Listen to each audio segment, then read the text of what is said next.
Hello, my name is Angela Balquez. I am the CEO of Big Rig Wraps. I have with me here today Julie Tanguay. Julie is the CEO of E.G. Gray Transportation. Julie, can you please tell me a little bit more about what you do? Yes, well, as you mentioned, I'm the CEO of E.G. Gray Transportation. We're a niche carrier here in Peterborough, Ontario, the beautiful Kawarthas. My husband and I acquired E.G. Gray in December of 2014. We moved from Southwestern Ontario, which was a really big move for us because I had grown up in a family trucking business and worked with my mom and my sisters for, oh gosh, almost 50 years. But here at E.G. Gray, I do whatever needs to be done. So it's exciting. Every day is different. I never have 2 days the same. So that's kind of fun. That's awesome. So how long have you been doing this? Well, this was shocking when I had to, count the years, but I've been doing it for 40 years. And I still love it. Is there stress? Absolutely. But when you're passionate about what you do, you can push through the stress. So yeah, 40 years. That's amazing. Wow. So you obviously started before you were born. I'll take that compliment. Oh, you should, because you look fantastic. So why did you choose this as your career? Well, it somewhat chose me. There were circumstances when I was 18 years old and I needed a job. So my parents hired me. And, I grew up with two sisters in the family trucking business. Both of my sisters actually drove tractor trailers. Both of them started in the industry driving tractor trailers. But I didn't have the best track record driving four wheels. So my dad was not going to let me drive 18. So he started me in the office, and my sisters and I were mentored by our parents, and they instilled in us at very young ages morals, ethics, how to treat people, and it has stuck with us for a lifetime. I still follow those principles and try to apply them here at E.G. Gray to make it a special place to work. You know what? I know that about you because I've talked to some of your employees and they say that you guys are the nicest people they've ever worked for. Oh, wow. That's wonderful. Yeah. So what can you tell me about a major achievement or milestone in your career, please? Yes, at the age of 14, 15, my dad used to drive myself and my two sisters from Elmer, Ontario to Toronto. And we attended courses at the OTA, which is the Ontario Trucking Association. And I think it was Dad's way of kind of expanding our knowledge outside of the four walls of our family business. So at a young age, I was really introduced to we call it the OTA.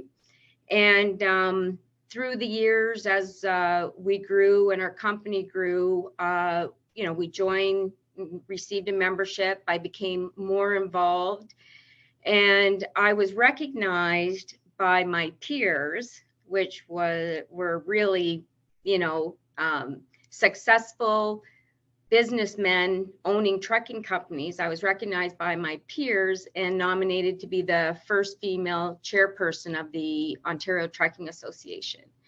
So, the achievement for me wasn't becoming the first female chairperson.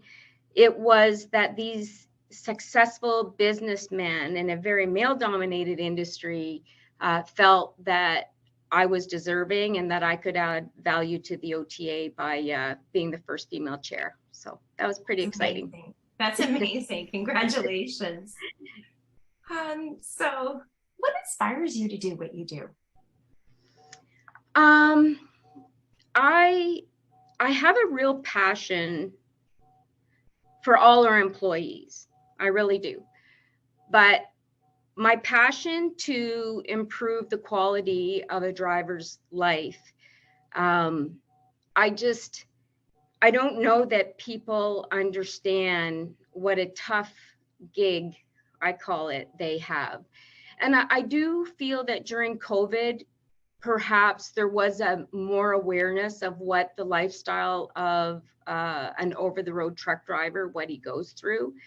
So again, at really young age, our parents really instilled in us, you know, how to respect your drivers.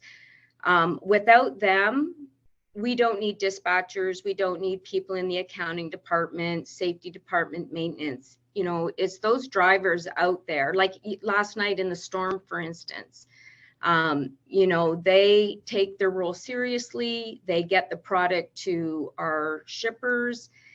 And I'm not satisfied that we've done enough for the over-the-road driver. And it drives me every day to come in and do what I can inside the walls of E.G. Gray, and then do what I can advocating for our drivers outside of the walls of E.G. Gray.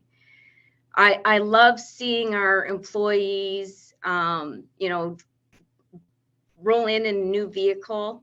You know, that means we're doing something right. I love seeing their families grow, their kids growing up, going through high school, knowing that, or college, university, knowing that we're helping their families, you know, succeed. I love seeing people grow within the company. You know, they might start out in a junior role and then they elevate into more senior roles. So I think it's just really the passion I have just for people in general. I deeply care about people, and I want to see people succeed. Yeah, that's great. And I know that about you. Thank you. Thank you for sharing that. Oh, you're welcome. My last question would be, please, can you give me one piece of advice that you could offer to other women in business? I think what I would say is you will always encounter external factors through your career. And my advice would be, don't work against them, work around them. Find ways to achieve and accomplish what you need to do. Don't dwell on the external factors. Listen, learn from your peers, and be true to yourself. We're not perfect. We make mistakes. It's okay to make mistakes. Be true to yourself. That's awesome. Thank you very much, Julie. I really You're appreciate welcome. you taking the time to chat with me. So if people want to learn more about E.G. Gray, they can, how's the best way for them to contact you? It would be my email address, and it's jtanguay, jtanguay @eggray.com. Thank you very much, Julie. Have a great day. Wonderful. Thank you.